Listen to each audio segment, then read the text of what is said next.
Je viens de vous dire que Donald Trump et son équipe vont commencer à foisonner d'idées destinées à améliorer le niveau de vie des citoyens américains. La première idée est née il y a déjà 2 mois, c'est-à-dire partager avec les plus démunis, avec ceux qui ont le plus souffert des droits de douane instaurés par Donald Trump, partager avec eux les revenus tirés de ces mêmes droits de douane. En gros, vous êtes devenus des victimes temporaires de notre commerce avec nos partenaires, et voici une compensation pour les désagréments qui vous ont été causés. Comme je l'ai dit, $2 000 par adulte, 600 par enfant. Pour une famille de 2 adultes et 2 enfants, cela coûtera $5 200. C'est une somme assez conséquente. Et ce sont des dividendes, ce qu'on appelle issus des bénéfices, du chiffre d'affaires, disons-le ainsi. Donc, c'est très bien pour remonter le moral des personnes efflues. Ah, puis, le revenu. Et cela n'a pas été pris à d'autres pour leur donner. C'est une partie des revenus obtenus grâce aux réformes et une compensation pour ceux qui ont été touchés. Mais bien sûr, l'équipe de Trump ne s'est pas arrêtée là. Hier, un message est arrivé concernant une action encore plus puissante du gouvernement pro-capitaliste. Voici dans le cadre d'une grande et belle loi, souvenez-vous du Big Beautiful Bill, qui a été adopté par le Sénat, le Congrès, Trump l'a signé, Trump l'a initié. Et aux États-Unis, un compte spécial est ouvert au nom de chaque enfant issu d'une famille dont le revenu est inférieur à un certain seuil. Il y a un certain seuil, ça ils l'ont calculé là-bas, donc si les enfants sont nés à partir du 1er janvier 2025 et après. Sur ces comptes, à partir de l'argent gagné grâce aux droits de douane, $1 000 seront versés sur chaque compte. Ces comptes ne seront soumis à aucun impôt. Les parents, les proches peuvent déposer, ajouter jusqu'à $5 000 par an sur ces comptes et cet argent non plus ne sera pas imposé. À l'âge de 18 ans, chacun de ces enfants, c'est-à-dire celui au nom de qui le compte a été ouvert, se retrouve avec un capital. Nous allons maintenant parler du type de capital qu'ils peuvent utiliser pour leurs études, pour démarrer une entreprise ou pour acheter une maison. À mon avis, ce sont ces 3 objectifs précis, mais en plus des parents là-bas. Donc, sur ces comptes, aussi bien les particuliers que les entreprises peuvent investir des fonds et déduire ces montants de leurs impôts. Aujourd'hui, le propriétaire de Dell a annoncé qu'il offrait aux enfants d'Amérique un cadeau de 6,2 milliards de dollars et cet argent sera réparti sur les comptes des enfants. Donc en conséquence, il ne sera pas possible de dépenser cet argent en futilité à 18 ans, car, comme je l'ai déjà dit, ils sont strictement destinés à l'éducation, au lancement d'une entreprise ou à l'achat d'un bien immobilier. L'accès à l'argent sera aussi libre. C'est leur argent, mais dès 25 ans, ces comptes étaient déjà nommés comptes de Trump. Et il est prévu que les pauvres, c'est-à-dire ceux qui ne pourront pas eux-mêmes alimenter les comptes des enfants, recevront de l'aide des entreprises commerciales, du genre. Donc c'est ça la vraie charité, d'ailleurs conçue de manière à aider les enfants issus de familles défavorisées à faire leurs premiers pas dans la vie, quelle que soit la direction qu'ils prendront. Le lancement du portail Trump Compts est prévu, où les parents pourront vérifier les droits de leur enfant. Donc pour l'obtenir, il faut faire une demande, cela s'appelle le formulaire 4547, devinez pourquoi. 4547 signifie suivre le statut et recevoir des instructions et des rapports. En plus, au niveau des États, il est proposé d'apporter des contributions pour les pauvres à partir de... En réalité, la fourchette varie de 500 à 50 000 $ selon la situation de la famille, les circonstances, peut-être un handicap, un enfant, etc. Comment ça ? Ce sera une contribution unique. Dans le Connecticut, par exemple, ils ont déjà décidé que ce sera entre 6 000 et 7 000 $ par enfant. Alors, faisons le calcul. Maintenant, 1 000 $ du gouvernement fédéral, plus, disons, 6 500 de l'État entre 6 et 7. Oui, donc au total, 7 500 $ à un taux d'intérêt annuel de 7%. Comme indiqué dans l'annonce, Pour 18 ans donc, à ses 18 ans, l'ancien enfant né dit ado découvre alors qu'il a 25 350 $ à la banque. C'est plutôt pas mal de recevoir une telle somme pour l'éducation, disons, oui, ou même de l'obtenir spécialement grâce à cela. Et si les parents, les amis, les proches, ou même des donateurs d'entreprises versent de l'argent sur ce compte et le déduisent des impôts? Oui, disons 400 $ par mois alors. Un adolescent de 18 ans a à la banque, à 18 ans, un capital de départ de 174 000 $. Mesdames et messieurs, il pourra l'utiliser jusqu'à 25 ans pour 3 buts: éducation, achat immobilier ou création d'entreprise. Si les parents et amis contribuent, mais qu'ils ne peuvent pas, ils mettent 400. Là-bas, oui, 100 $ par mois, il n'y en a pratiquement pas. Enfin, presque pas.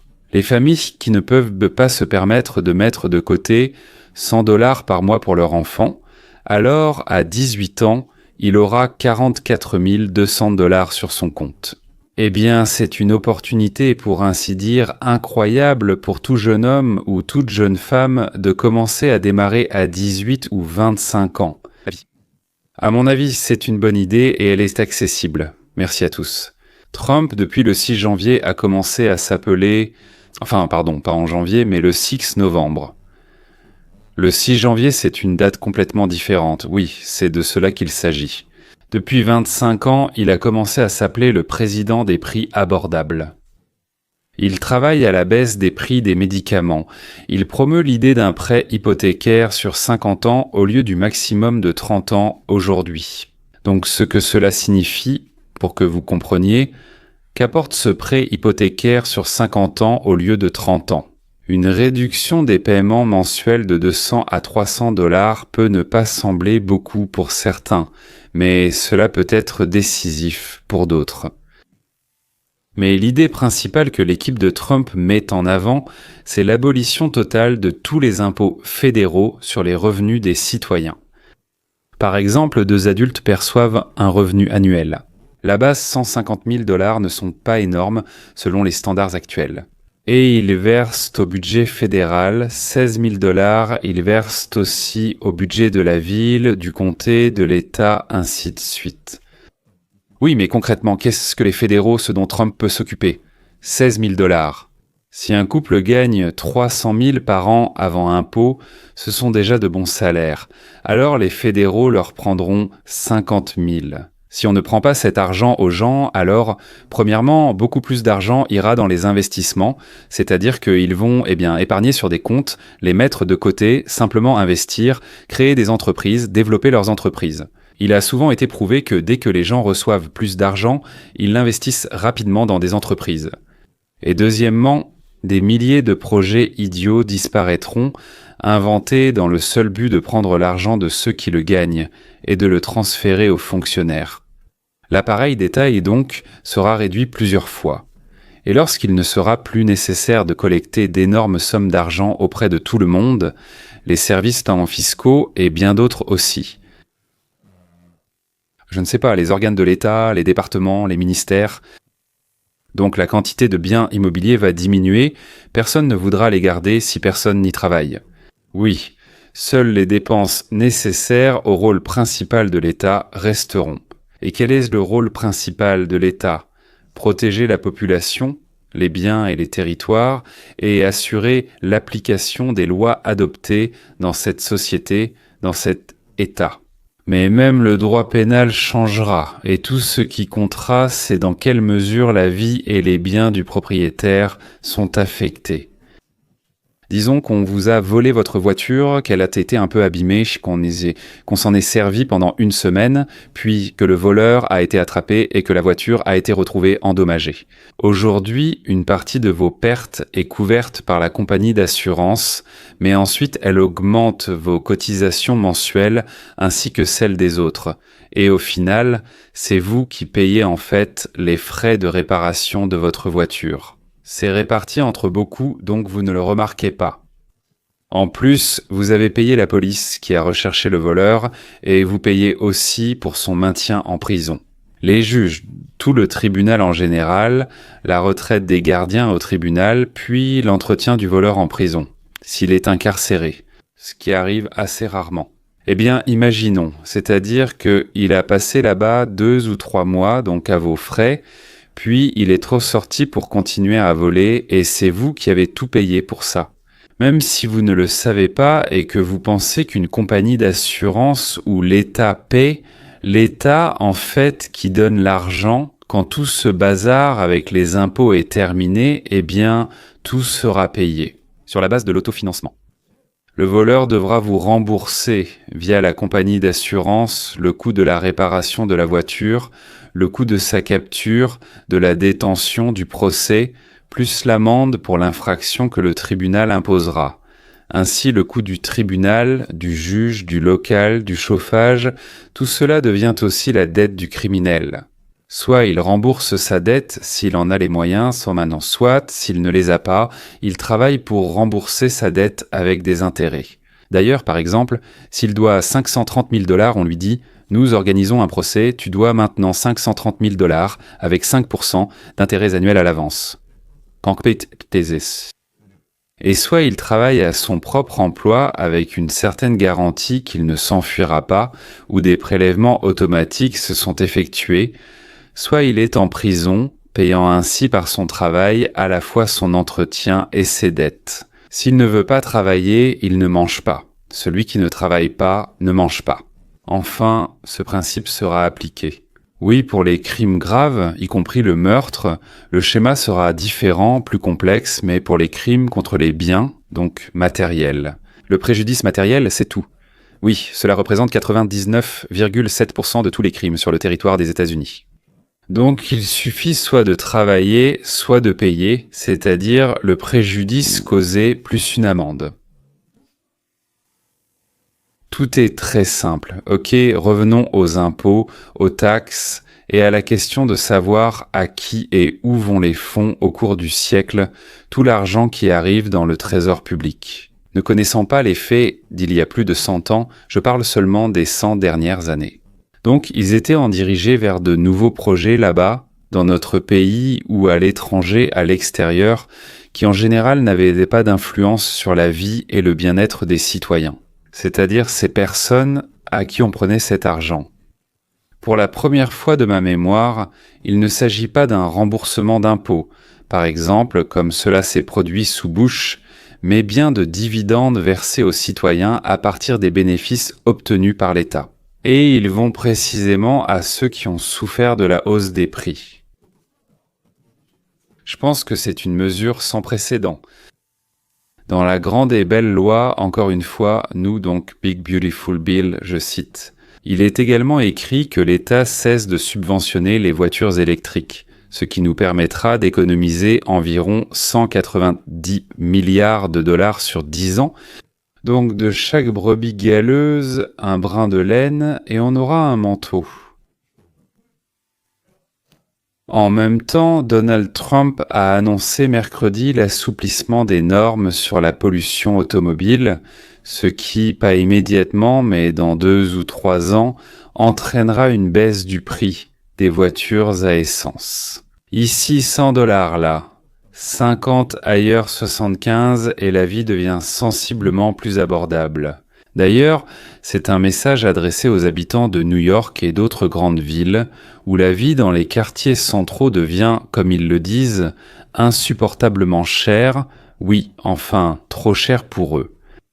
Si les prix des appartements augmentent, si les magasins bon marché disparaissent là où vous vivez, si des Rolls-Royce et des Ferrari commencent à se garer autour de vous, vous avez 3 possibilités. Gagner plus d'argent, payer les prix qui ont augmenté, ou bien vous enfermer dans votre appartement, vous barricader et mourir de faim en pleurant. Ou bien la 3e option, c'est de partir là où vous pouvez vous permettre de vivre. Et si en périphérie de votre ville il n'y a pas de travail, ou que c'est encore trop cher pour vous car les périphéries ne sont plus si bon marché, alors il faut simplement déménager là-bas, dans cet état où la main-d'œuvre est nécessaire. Je vous donne un indice. C'est l'Asie du Nord et du Sud, le Dakota, le Nebraska, l'Alabama, l'Utah, le Montana, le Maryland et encore 10 autres États où l'on vous attend et où l'on vous aidera à déménager et à trouver un emploi. Ils ont besoin de main-d'œuvre. De nombreux États américains vivent en situation de pénurie de travailleurs, surtout dans la santé, la construction, la restauration, les transports et l'hôtellerie. Je ne me souviens pas de la suite. Il existe une énorme pénurie d'infirmières, d'aides-soignants, donc voilà, dans le domaine médical, oui, des gestionnaires de la santé aussi, il y a constamment des centaines de milliers de postes vacants, des centaines de milliers d'offres d'emploi. Donc ne demandez pas de prendre de l'argent à ceux qui ont étudié, obtenu des qualifications, travaillé dur, ouvert leurs propres entreprises, pris des risques, pour qu'on les vole et qu'on vous donne cet argent, simplement parce que vous n'aviez pas envie de faire tout cela. Mais malgré tout, vous voulez vivre mieux que ce que vous pouvez vous permettre, et vous essayez de convaincre que c'est votre droit de recevoir ce qui a été volé. Puisque vous ne voulez pas aller dans le Maine ou le Wyoming, on ne peut pas vous demander de déménager, non, mais on peut nous voler à cause de votre paresse ou de votre stupidité. Ça me rappelle l'Ukraine. Nous ne nous préparions pas à la guerre, nous chantions, nous dansions, nous volions, et puis quand on nous a attaqués, nous étions indignés. Indignés de quoi? Que personne ne nous défende? Voilà comme eux, c'est-à-dire, nous n'avons pas honte, mais eux, les Ukrainiens, souffrent, donc nous sommes obligés. C'est pareil ici. Je ne vais pas bien, donc je ne gagne pas assez d'argent. Je n'ai étudié que jusqu'au niveau où je peux servir de la nourriture chez McDonald's. Et donc vous me devez quelque chose, d'accord? Vous devez nous donner ce qui vous appartient, parce que nous voulions chanter, danser, au lieu de nous préparer. Eh bien, dans un cas, il s'agit de se préparer à la guerre. Dans l'autre, à une spécialité qui rapporte plus d'argent. Les jeunes hommes travaillent, font des livraisons pendant leurs études ou d'autres activités, puis se spécialisent et évoluent. Vous vous souvenez de la fameuse tour, n'est-ce pas, celle d'Ésope en réalité, que les Russes, comme toujours, attribuent au traducteur nommé Ivan Krylov. Pour votre information, mesdames et messieurs, ne l'enseignez pas. Et l'intrigue a été inventée par le fabuliste grec, puis retravaillée par Jacques Lafontaine qui, soit dit en passant, n'était pas non plus russe, puis dans la version de La Fontaine, elle est arrivée, disons en français bien sûr, en Russie, et a été traduite dans la langue du peuple russe. En fait, la cigale que donc Ésope a inventée est restée une libellule.